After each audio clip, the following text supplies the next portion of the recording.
इस लेक्चर में हम लोग देखेंगे अम्लों के प्राकृतिक स्रोत। ये जितना भी क्वेश्चन इसमें लिया गया है वो किसी न किसी एग्जाम में पूछा गया है।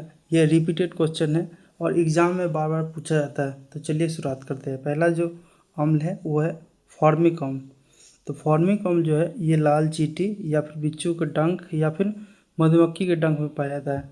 फॉर्मिक अम्ल जो होता है वो लाल चींटी के डंक में या फिर बिच्छू के डंक में या फिर मधुमक्खी में पाया जाता है। उसके बाद दूसरा है साइट्रिक अम्ल। इसका जो स्रोत है वो खट्टे फलों में, नींबू में, संतरा में या मौसम्बी में पाया जाता है। ठीक है, खट्टे फलों में, नींबू में, संतरा में या फिर मौसम्बी में पाया जाता है। कौन सा अम्ल? साइट्रिक अम्ल। उसके बाद अगला जो है आपको बेंजोइक अम्ल।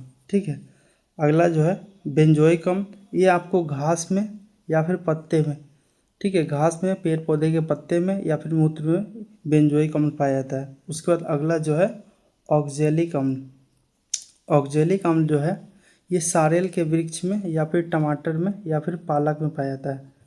किस में पाया जाता है ऑक्जेलिक अम्ल? ये सारेल के वृक्ष में, टमाटर में और पालक में पाया जाता है। उसके बाद अगला है एसिटिक अम्ल। एसिटिक अम्ल जो है ये फलों के रस में या फिर सिरका में पाया जाता है। ठीक है, एसिटिक अम्ल का दो स्रोत है, एक तो फलों का रस और दूसरा सिरका में पाया जाता है। तीसरा है उसका अगला है नाइट्रिक अम्ल। नाइट्रिक अम्ल जो है यह फिटकरी में या फिर सोडा में पाया जाता है। नाइट्रिक अम्ल जो है यह फिटकरी में या फिर सोडा में पाया जाता है। उसके बाद अगला है सल्फ्यूरिक अम्ल। सल्फ्यूरिक अम्ल जो है ये हरा कशिश में पाया जाता है। ठीक है, इसको हरा कशिश कहा जाता है, जैसे जिसको इसको इंग्लिश में ग्रीन विर्चिटोल भी कहा जाता है। उसके बाद अगला जो है टाइटेनिक अम्ल। टाइटेरिक अम्ल जो है ये खट्टे फलों में पाया जाता है, जैसे कि इमली में पाया जाता है, अंगूर में पाया जाता है या फिर कच्चा आम। ठीक है, खट्टे फलों में ये टाइटेरिक अम्ल पाया जाता है। उसके बाद अगला जो है लैक्टिक अम्ल। लैक्टिक अम्ल जो है ये खट्टा दूध या फिर दही में पाया जाता है। लैक्टिक अम्ल जो होता है वो खट्टा दूध या फिर दही में पाया जाता है। उसके बाद अगला